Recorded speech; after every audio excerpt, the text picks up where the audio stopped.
Symphony Carter. My major is biology.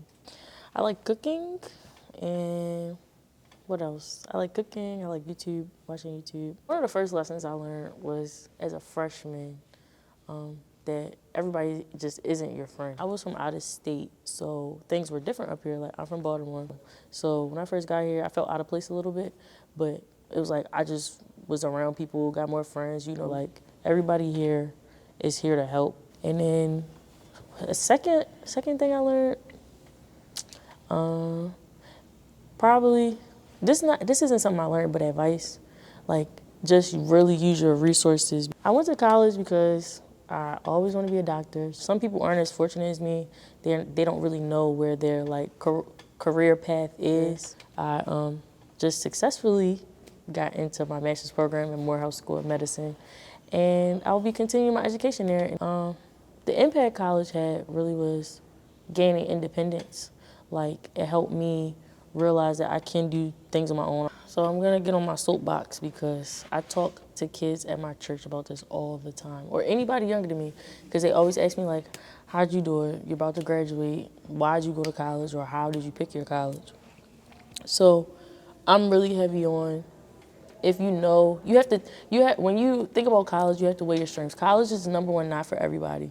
Number two, just because you don't go to college does not mean that you're less than. And just because you do go to college doesn't mean you're better than.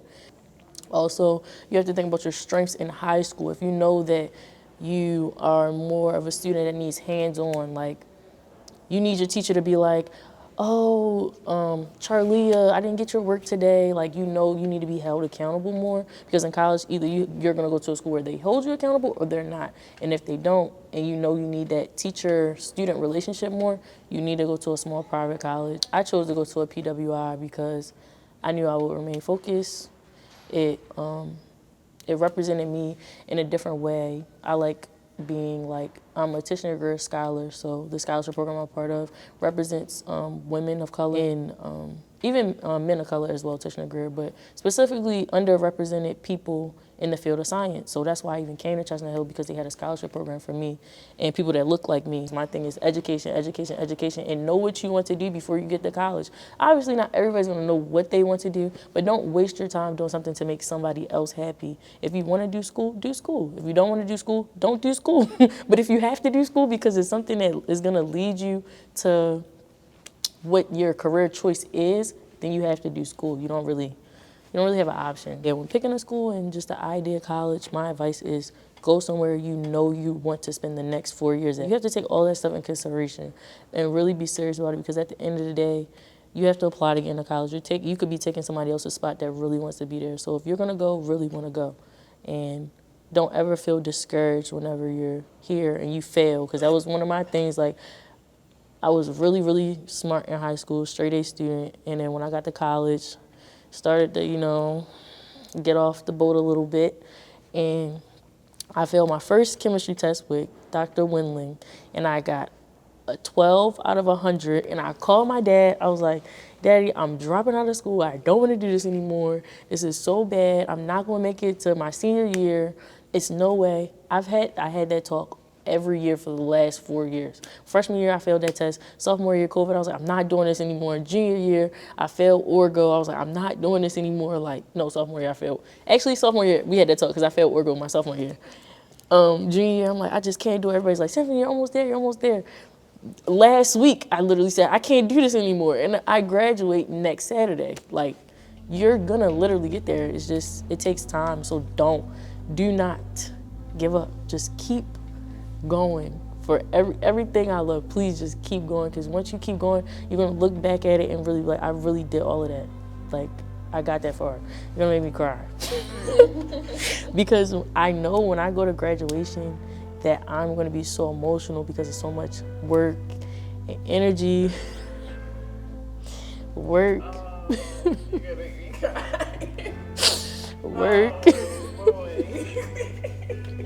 Sure, work, energy, time, patience, everything.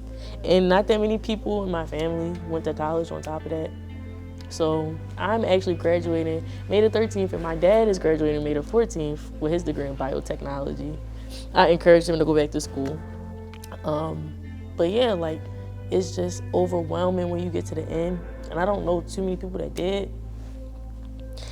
Oh my gosh. So it's like the feeling is like, I don't know how to explain it. It's just like once you get there, all of that stress, all of that struggle, it just pays off so much. And I just cannot wait until May the 13th to walk across this stage, because it's so much that went into it. Like, it was so many times that I was depressed, upset, just didn't want to go to class, didn't want to do a lot of things, and I did it because like I just felt as though I had to, and I wanted to. Like, I genuinely wanted my education, and Chestnut Hill made things way easier and really like helped me get through it. That's really all I have to say. Just don't quit, please. Please, please, I'm telling you, like, these aren't sad tears, these are happy tears. Like, I'm genuinely happy that I really stuck it through, because it's people that dropped out of school that I know, and they're like, congratulations to me, congratulations, but I know it's a part of them where they're sad that they didn't finish, because if they would have just stuck it through with me, they would have been getting a degree too. Even like my, when did that happen? It was my sophomore year. It was my sophomore year of college. My sister even passed away, and I didn't feel like doing school anymore. Like, I just wanted to focus on my niece and being at home and maybe get a job. But the school stuff, I was over it. I was overwhelmed, and it happened in the summer, so it's not like it was during the school year, but it still carried on, and I was still very emotional. But it's like things always happen to us as people, and they help us grow and they help us learn. And even her passing, like, I just felt as though I needed to do it for her in a way, because she never went to college.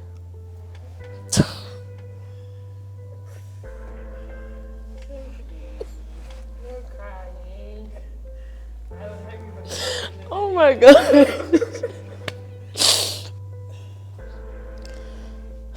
What's your favorite thing about the Chestnut Hill community? My favorite thing, how small it is. Everybody knows each other.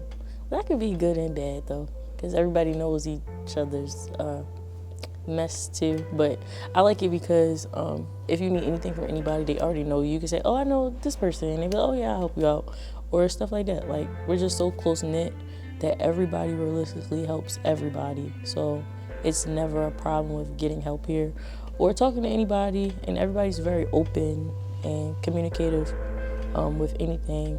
So that's probably my favorite thing, if I really had to pick one.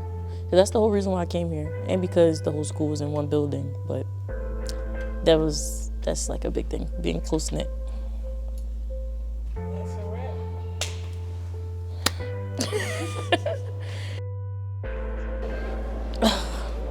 Who are you? I am Symphony Carter.